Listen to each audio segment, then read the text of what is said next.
सावन का महत्व। एक प्रेरणादायक पौराणिक और सामाजिक कथा। भारत में ऋतुओं का विशेष महत्व है और उनमें से सावन यानी श्रावण मास का अपना एक अनोखा स्थान है। ये केवल एक मौसम नहीं, बल्कि प्रकृति, भक्ति, प्रेम और उल्लास का उत्सव है। ये कहानी आपको सावन के महत्व और उसके भावनात्मक, धार्मिक और सामाजिक पहलुओं से परिचित कराएगी।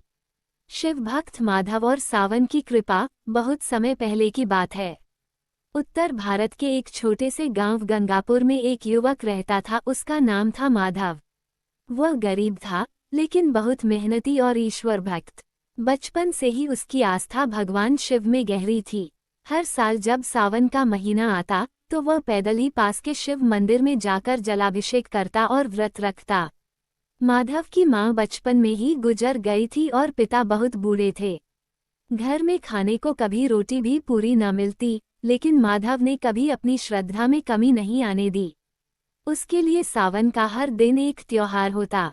गांव के लोग भी उसकी भक्ति देखकर दंग रह जाते।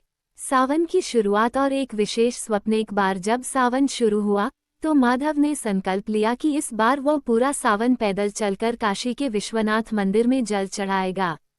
उसने अपने गांव के कुएं से गंगाजल भरकर यात्रा शुरू की। राह कठिन थी, कहीं जंगल, कहीं पहाड़ और कहीं भटकते हुए डकैतों से बचना। एक रात वह एक पेड़ के नीचे सो गया। उसे सपना आया कि एक साधु ने कहा, बेटा, ये यात्रा केवल पैरों से नहीं, मन से भी करनी होती है। ध्यान रखना, रास्ते में जो लोग मिले उनकी सेवा करना, वही सच्ची भक्ति है।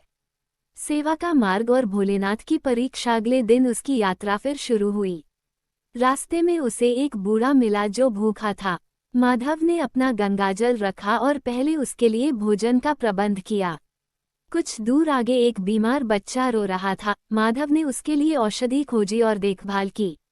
हर बार जब वह किसी की सेवा करता, उसकी यात्रा और आसान हो जाती।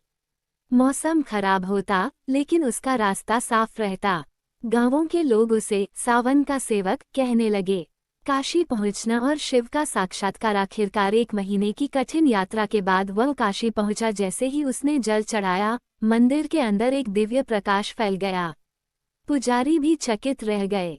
तभी एक ज्योति प्रकट हुई और भगवान शिव बोले, वत्स माधव, तूने सावन का सच्चा अर्थ समझा। सेवा, श्रद्धा और समर्पण। तू अब केवल भक्त नहीं, मेरा पुत्र है। तेरे गांव में अब कभी अभाव नहीं रहेगा। माधव की आंखों से आंसू बह निकले। जब वह अपने गांव लौटा तो वहां हरियाली थी, वर्षा समय पर हुई थी और लोग सुखी थे।